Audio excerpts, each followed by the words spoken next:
நம்ம கஸ்தூரிக்கு ஒரே பொறாமை. நம்ம கார்த்திகாவை கல்யாணம் பண்ணலாம் சேரேன், அதை விட்டுட்டு போயும் அவளை கல்யாணம் பண்றான். அவனோட கல்யாணம் நடக்க கூடாது அப்படின்னு கஸ்தூரி நினைக்கிறாங்க. கஸ்தூரியோட எண்ணம் நிறைவேறக்கூடாது, சந்தாவுக்கும் சேரனுக்கும் கல்யாணம் ஆகணும் அப்படின்னு யாரெல்லாம் நினைக்கிறீங்களோ அவங்க எல்லாரும் மறக்காம இந்த ஸ்டோரிக்கு ஒரு லைக் பண்ணிட்டு ஸ்டோரிய கண்டினியூ பண்ணுங்க. இங்க வீட்டுல சேரன் சொல்றாரு, என் கல்யாணம் எல்லாரையும் கூப்பிடணும்னு எனக்கு ஆசையா இருக்குது அப்படின்னு நிலாவோட அவங்க அப்பாவுக்கெல்லாம் கால் பண்ணி சொல்றாங்க. அடுத்து யாரு? நம்ம கஸ்தூரியும் கார்த்திகாவும் தான். அவங்க வீட்டுக்கு வராங்க.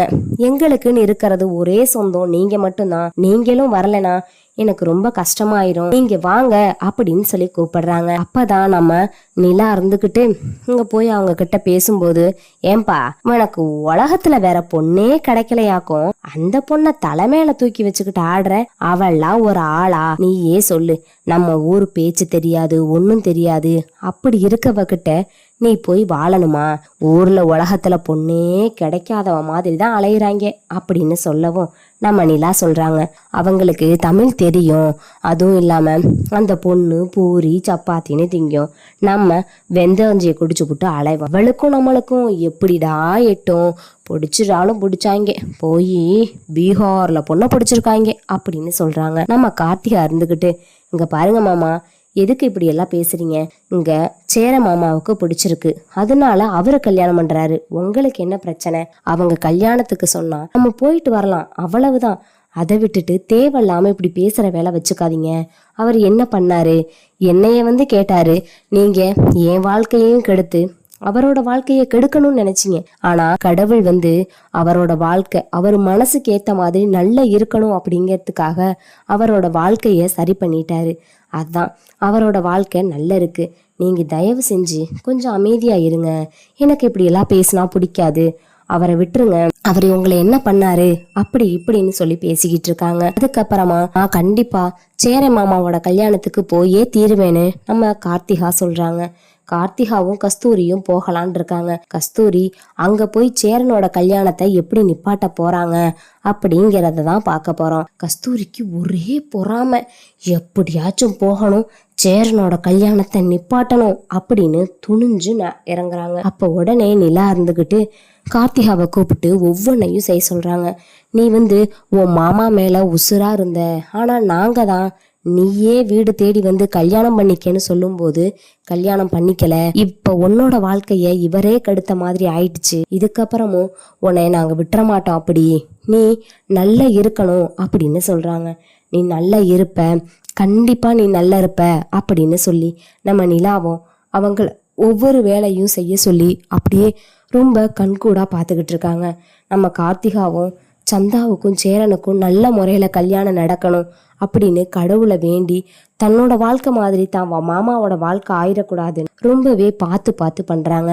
அப்பதான் சேரன் இருந்துகிட்டு இவங்க சொல்றது எல்லாமே ஒரு விதத்துல சரிதான் அப்படின்னு சொல்லிட்டு நம்ம நிலா கிட்ட போய், ஏன்பா எனக்கு கார்த்திகாவை முன்னாடி வச்சுக்கிட்டு கல்யாணம் பண்றதுல விருப்பம் இல்ல, அவ என்ன நினைப்பா, நம்ம மாமா நம்மளை கல்யாணம் பண்ண மாட்டேன்னு சொல்லிட்டாருன்னு எவ்வளவு ஆத்திரத்துல இருப்பா அப்படின்னு சொல்லவும் இங்க கார்த்திகாவை ஒரு சொம்பு தண்ணி மோந்துட்டு வர சொல்றாங்க.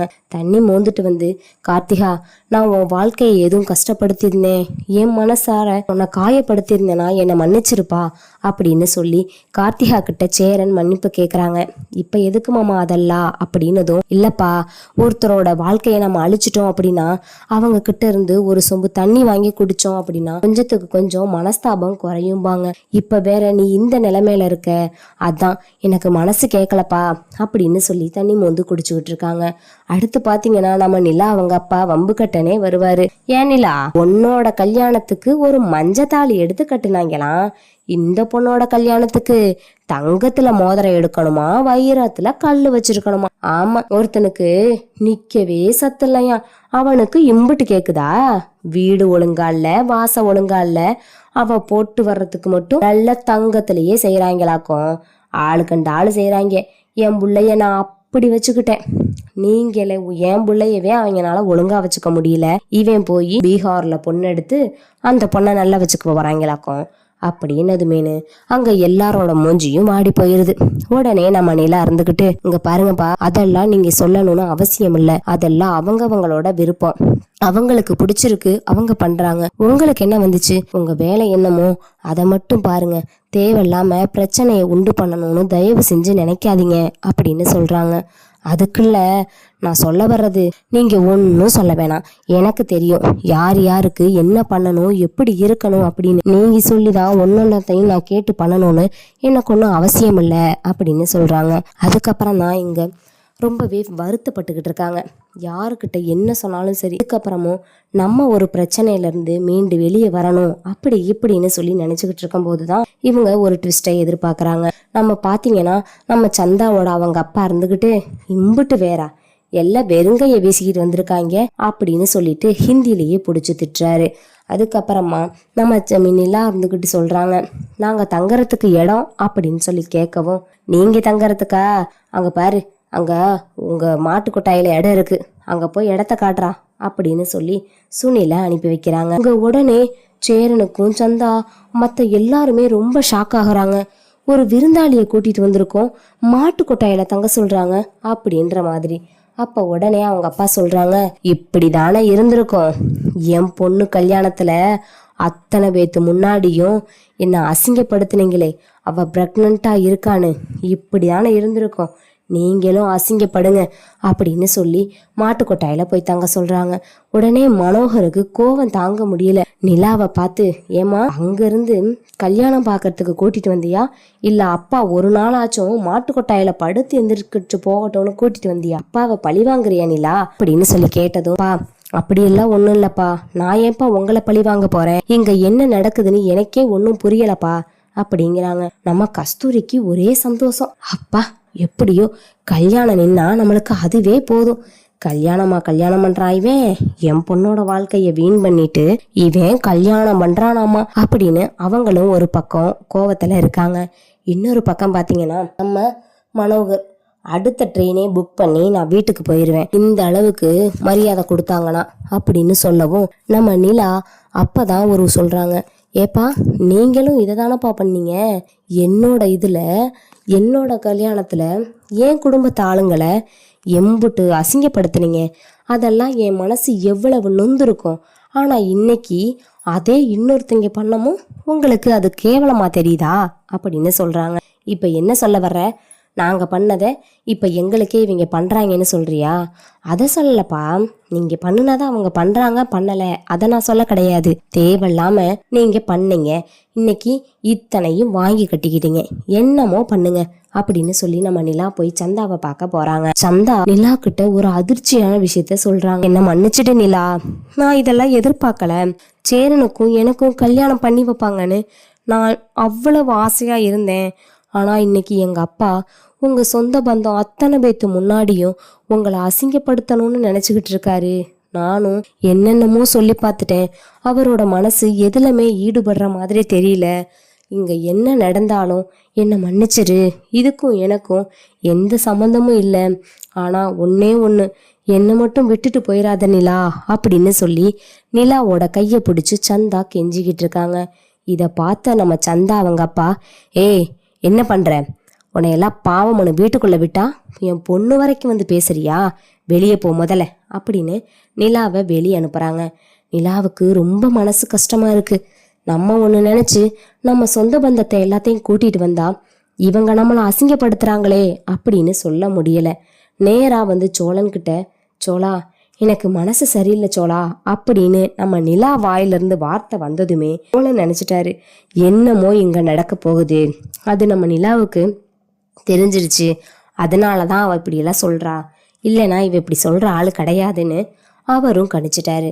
என்னாச்சு நிலா சொல்லு, ஏவனாச்சும் உன்கிட்ட வம்பு பண்ணானா சொல்லு, இன்னைக்கு அவங்க கையை காலையெல்லாம் உடச்செறிஞ்சிட்றேன் அப்படின்னு சொல்லவும், அதெல்லாம் ஒன்றும் இல்லை, எனக்கு உண்மையா மனசு வருத்தமாக இருந்துச்சு, வேற ஒன்றும் இல்லை, நீ நினைக்கிற மாதிரி பிரச்சனையெல்லாம் ஒன்றும் இல்லைன்னு சொல்லி நிலாவும் சமாளிக்கிறாங்க.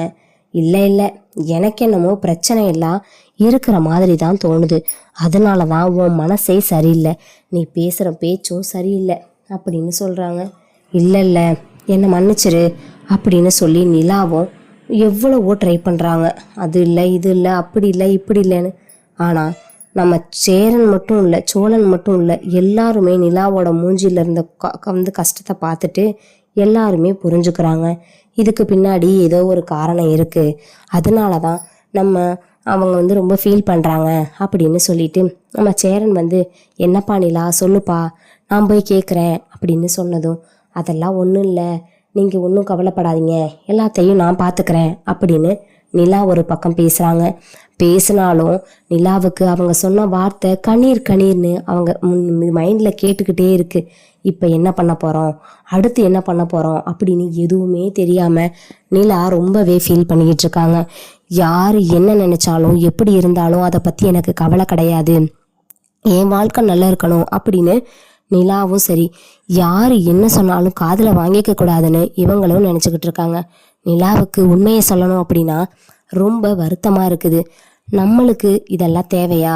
நம்ம அவங்க சொன்ன மாதிரி சந்தாவை கூட்டிட்டு நம்ம ஊருக்கே போய் கல்யாணத்தை நடத்திருக்கலாம். அதை விட்டுட்டு கல்யாணமும் நடக்காம இன்னைக்கு நம்ம இவ்வளோ கஷ்டப்பட்டுக்கிட்டு இருக்கோமே அப்படின்னு நிலாவுக்கு ரொம்ப கஷ்டமாக இருக்குது. அதுக்கப்புறம் சந்தா கிட்ட போய் பேசுகிறாங்க. சந்தா, நாங்கள் சொன்னால் நீங்கள் செய்வீங்களா அப்படின்னு சொல்லி கேட்டதும், நிலா, நீ சேரனோட என்னை சேர்த்து வைக்கணும்னு நினைக்கிற, அதனால நீ என்ன சொன்னாலும் அதை நான் தட்டாமல் கேட்பேன், சொல்லு அப்படிங்கிறாங்க. இல்லை, உங்கள் அப்பாவும் உங்கள் அண்ணனும் ஏதோ ஒரு பிளான் பண்ணுறாங்க, அதனால நான் சொல்கிற மாதிரி நான் என்ன சொன்னாலும் அதை நீ கேட்டு என் கூட வந்துடுறியா அப்படின்னு சொல்லவும் சரின்னு சொல்கிறாங்க. இன்னைக்கு நைட்டே நம்ம ட்ரெயின் புக் பண்ணுறோம், நம்ம எல்லாருமே எங்கள் கூட வந்த சொந்தம் பந்தம் எல்லாத்தையும் கூட்டிகிட்டு போய் உனக்கும் சேரனனுக்கும் கல்யாணத்தை பண்ணி வச்சு நாங்கள் எங்கள் ஊருக்கு கூட்டிகிட்டு போகலான் இருக்கோம். இந்த முடிவில் உனக்கு எந்த மன வருத்தமும் இல்லையே அப்படின்னு சொன்னதும் எனக்கு ரொம்ப சந்தோஷமாக இருக்குது அப்படின்னு நம்ம சந்தா பார்த்தீங்கன்னா நிலாவோட கையை பிடிச்சிட்டு வருத்தப்பட்டுக்கிட்டு இருக்காங்க.